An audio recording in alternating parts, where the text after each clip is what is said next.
Bonjour à tous, aujourd'hui on se retrouve avec Gwen Vael que vous avez déjà vu sur une vidéo consacrée à la BMW E36. C'était une vidéo assez sympathique qu'on avait eu l'occasion de tourner il y a quelques temps.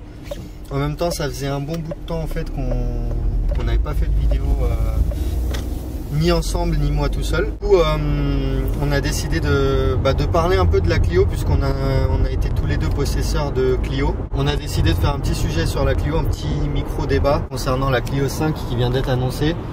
Je pense que vous l'avez tous vu. Et on a trouvé intéressant d'en parler parce que les avis sont partagés. Il y a débat. Il y a débat. La question ça va être de savoir est-ce que en gros le renouvellement de la Clio 4 par la Clio 5 est réussite ou pas. J'émets quand même des réserves sur tout ce que je vais dire parce qu'on rappelle personne n'a vu en vrai encore à part en vrai oui on a les gens qui travaillent chez Renault. On parle sur photo. Chez Renault. On parle sur photo. Comme je suis poli, je vais te laisser la parole. Moi j'aime bien, je trouve la version plus homogène que la Clio 4. L'intérieur complètement inédit, mais je suis moins fan de l'intégration de la tablette évidemment parce que l'intégration, bon, c'est toujours délicat. C'est un peu l'iPad Pro qui a été mis là au dernier moment. Qui dépasse un peu, ouais.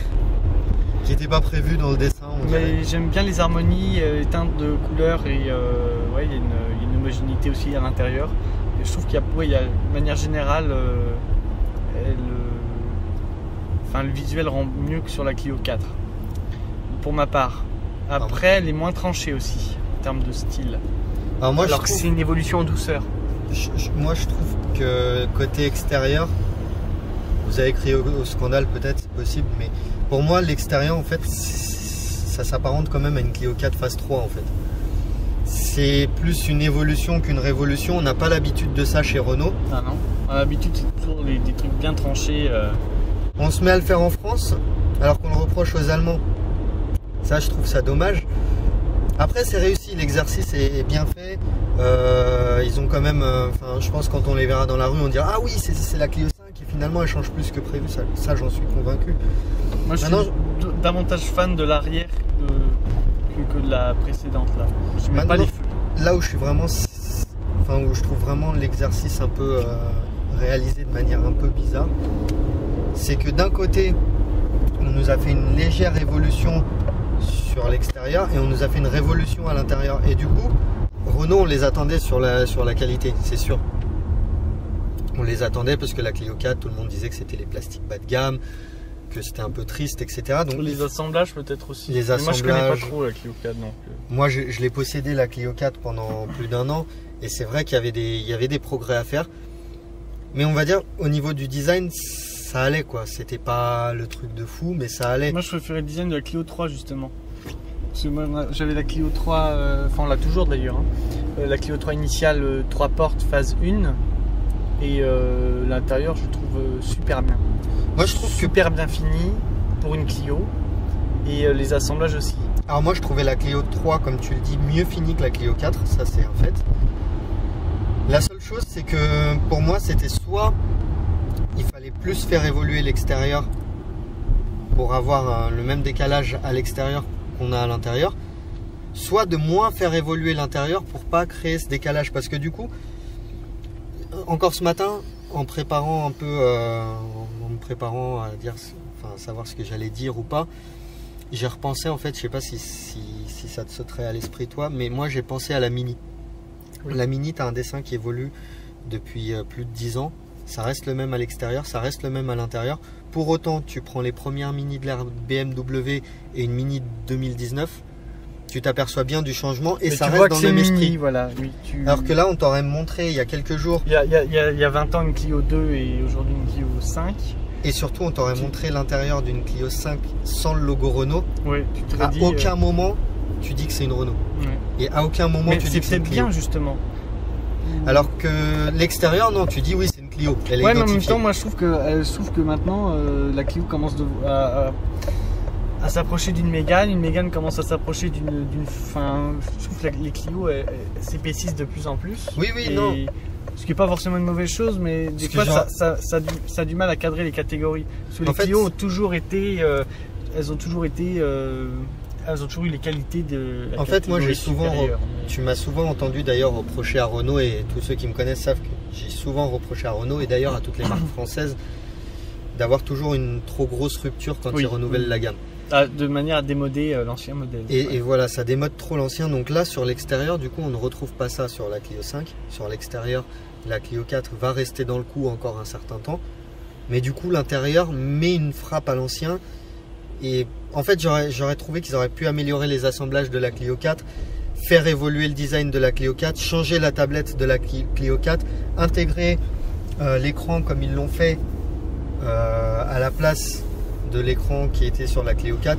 Ils auraient pu faire tout ce genre de trucs. On aurait remarqué que c'était une nouvelle voiture et pas un restyling. Et ça aurait fait, comme je te disais, comme chez Mini ou comme chez Porsche ou comme chez... même sur une Golf.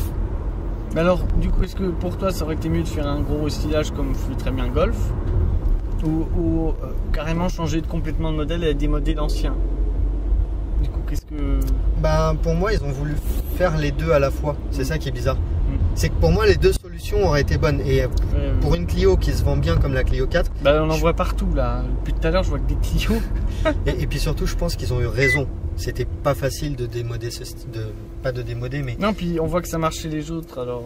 C'était pas facile de renouveler un succès comme ça, parce que si on prend trop de risques, et actuellement les constructeurs évitent de prendre des risques, et si on prend trop de risques, on se rend compte que on risque de perdre de la clientèle, donc ils n'ont pas voulu. Mais en même temps, c'est ce qu'on reprochait qu'ils faisaient à l'extérieur, ils l'ont fait à l'intérieur quand même. C'est ça qui... Attends, ce que tu as dit, on leur reprochait de trop modifier l'extérieur de génération en génération. Ils l'ont fait à l'intérieur, c'est ça. Là, ils l'ont fait à l'intérieur. En même temps, moi, je retrouve un peu les panneaux de porte de l'ancienne, mais en mieux, parce que il y a plus les teintes. En fait, moi, ce qui me manque... Je vais cash direct. C'est très bien. Moi, ce qui me manque, c'est la Raymanta sur le tableau de bord. Vous savez, l'espèce d'aile d'avion qui était arrondie, qui, quand on regardait, on aurait dit une aile d'avion devant nous. Ça me manque. Là, ils ont fait un style très droit qui irait tellement bien à une Polo, je trouve. Mais c'est une Clio. Mais en vrai, par exemple, quand la Clio 3 est sortie, parce qu'on parle de Polo, hein, mais quand la Clio 3 est sortie, elle était mieux que la Polo. Hein, oui, en termes de... Et même la Clio 3, c'était la référence. Et pour moi, la Clio 4 avait perdu un peu ça, mais la Clio 5, attention. Oui. Bon, là, on a vu que la RS Line est initiale. Donc à prendre avec des pincettes quand même, mais attention, elle va faire du mal à la concurrence. Mais on attend la 208 surtout. 208 Corsa. Ouais, mais bon, maintenant oui. Moi j'attends même plus. Alors j'attends plus la Corsa. Oui. Pour voir s'ils ont ce que PSA en a fait. Oui. Mais en même temps c'est court, hein, ça fait que 1 an et demi ou 2 ans, non Mais Corsa va arriver en 2019. Enfin du moins être dévoilé en 2019. Je sais pas si ce sera pour Genève ou pas. Peut-être pour Francfort, je ne sais pas. Oui. Mais en tout cas, moi j'attends beaucoup de cette voiture parce que Opel, on les attend. Et du coup, j'avais une petite observation concernant la Clio en général, mais surtout la Clio 3 parce que je la connais bien. La Clio 3, quand elle est sortie, c'était la première à avoir la première à avoir une ligne un peu agressive au niveau de sa face avant. Oui. Et du coup, la 207 à côté, elle était plus bourgeoise, mais moins agressive entre guillemets, hein, parce que moi je vois par exemple la version initiale avec les feux xénon, les projecteurs, il y a vraiment et les jantes aluminium, il y a vraiment une belle agressivité que après les constructeurs évidemment au restylage de la Polo, etc. Ils ont alors moi aussi. Mais... moi un truc qui me tiendra à cœur, on peut plus aller en face. Un truc qui me tiendra à cœur et pour l'instant, on est tous là à parler du style de Clio 4, on est tous là à parler de pas mal de choses, enfin de Clio 5, on est tous là à parler uniquement de son style, de son physique, etc. De son qualité intrinsèque. Et moi, là où j'attends Renault, c'est est-ce que sur cette Clio 5, on va rester sur la thématique voiture à vivre? Moi je pense, d'après les photos, hein, mais c'est toujours difficile. Hein, mais... Parce que moi, s'il y a quelque chose que j'ai toujours apprécié chez Renault... Qu'est-ce qu'il fout là? Moi, s'il y a quelque chose qui... Elle a failli se faire... On a failli shooter une vieille, frérot. Oui.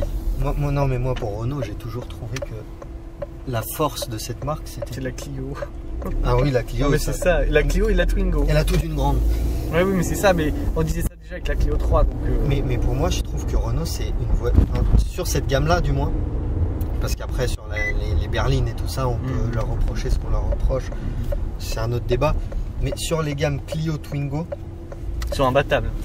Ils sont imbattables. Non, mais ils savent faire les petites voitures. Parce qu'ils te proposent une voiture, pour moi...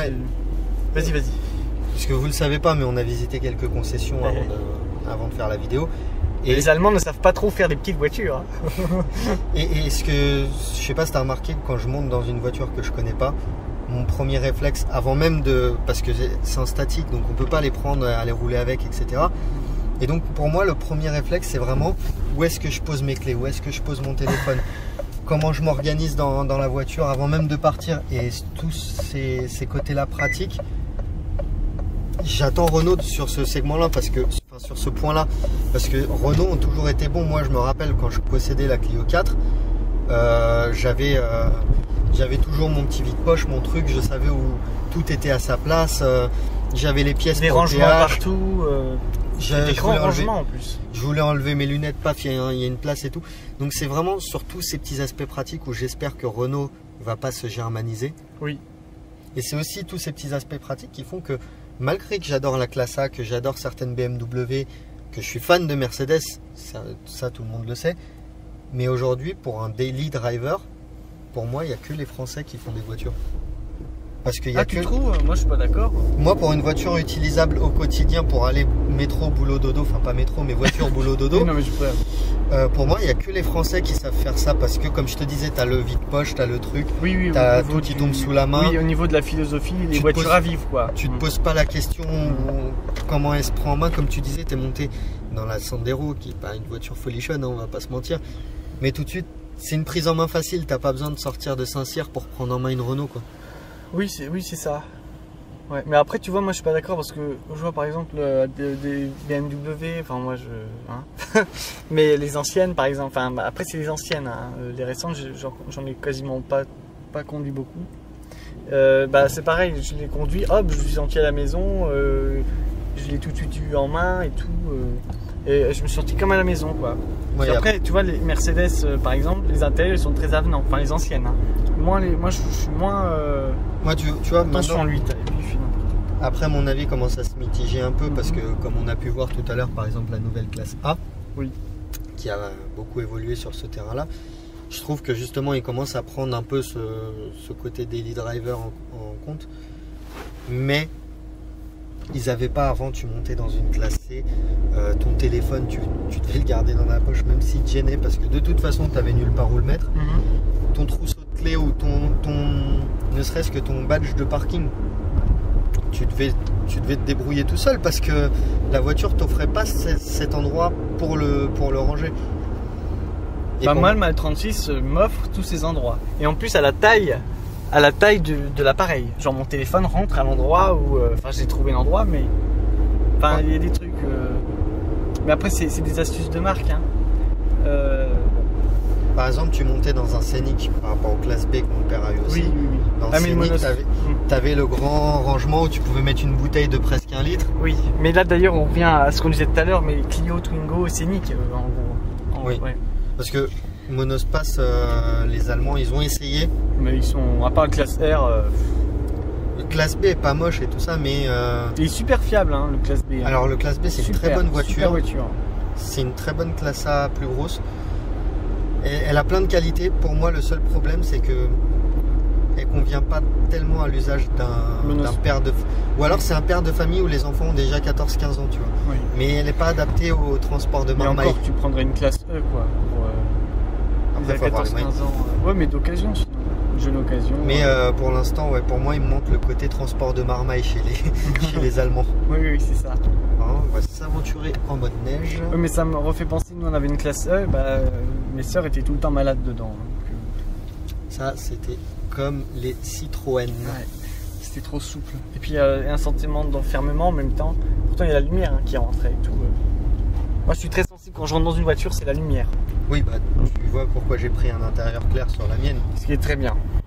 Pour terminer, surtout. Oui, pour terminer. Est-ce qu'il vaudrait pas mieux, maintenant qu'on connaît la Clio 5, Allez voir la 208. Alors, il faudra voir la 208, ça c'est sûr.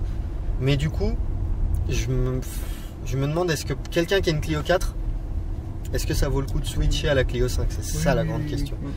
Et pour moi, la réponse, elle est tranchée. Vous allez peut-être crier sauter au plafond. Tu vas dire non. Mais pour moi, la réponse est non. Ah oui. Bah, pourtant, moi je trouve que la Clio 5 intérieurement est beaucoup mieux que la Clio 4. Pour moi, oui, non, mais là, mais est-ce que ça justifie son remplacement? Ah, peut-être. Ça dépend. Pour moi, si tu as une Clio 3, oui, saute le pas. Si tu as une Clio 5, attends plutôt la Clio 5 phase 2 ou. Bah, moi, vas-y, non, pardon, je te coupe. Enfin, pour moi, je vois pas l'intérêt de changer de voiture pour une Clio 5. Peut-être pour une 208, mais si tu as une Clio 4, pour gagner un petit peu en intérieur, un petit peu en design, pour moi, non, c'est pas. Le choix de la raison me dirait garde ta Clio 4. Le choix de la passion peut-être me dirait de passer à la Clio 5. Et pour moi, enfin pour ma part, je vais conclure là-dessus. D'accord. Bah, moi je conclurai sur acheter une Tesla. Non, moi je m'en fous des Tesla, moi en vrai. Moi je suis plutôt Unitimer, donc acheter des Unitimer. Mais je vois la Clio 3, elle est encore, enfin je la trouve encore dans le coup, à part technologiquement. Mais moi je m'en fous en vrai, la technologie. Mais justement, la Clio 3 arrivera, bon pas tout de suite, mais elle arrivera bientôt dans le segment Unitimer. Pas tout de suite, hein. Dans peut-être moins de 10 ans.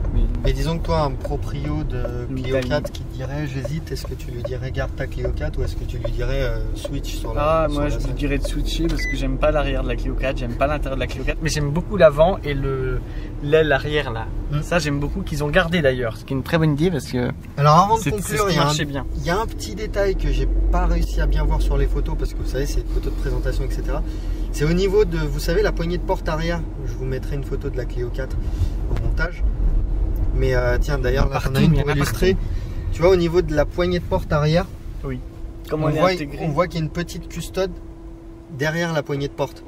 Et sur la 5, j'ai l'impression que cette custode-là a disparu. Ah oui. J'ai une petite question là-dessus. Et si elle a disparu, là, je dis bravo Renault. Parce qu'ils ont réussi à ce que ça ne se voit pas sur les photos si elle a disparu. Exact. Et en même temps, ils ont fait les photos de manière à ce qu'on se pose la question. Je l'avais même pas remarqué cette custode sur la Clio 4. Par contre, j'ai remarqué sur la Clio 5, il y a un léger dessin un creusement dans la carrosserie, je sais pas, à l'endroit de cette custode qu'il n'y a pas sur la Clio 4. Moi, cette custode, je l'ai remarqué en fait parce que elle m'a tellement embêté quand j'ai voulu teinter les vitres sur ma Clio 4 que j'ai vite retenu que si elle disparaissait, c'était une très bonne chose. D'accord. Ah oui. En tout cas, c'est la première fois qu'on fait un petit débat sur la chaîne.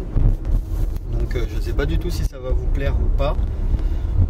Si vous avez des avis, dites-le moi en commentaire. Comme ça, on saura si c'est une opération à refaire ou pas. Je suis aussi en train de me demander, parce que quelqu'un me l'a proposé. Donc dites-moi aussi dans les commentaires, est-ce que d'ici quelques mois, vous trouvez intéressant que je fasse une petite vidéo Citroën C3 Aircross un an plus tard sur ce qui aurait pu me plaire ou pas. Donc ça, j'attends vos réponses dans les commentaires aussi. Et puis on se retrouve à bientôt dans une prochaine vidéo. Qui sait, peut-être rétro-mobile, parce que là en période hivernale, je sais pas si d'ici là j'aurai le temps de tourner autre chose. Mais en tout cas, dites-moi ce que vous en pensez. Et puis on se retrouve à bientôt. Bye bye. Bye.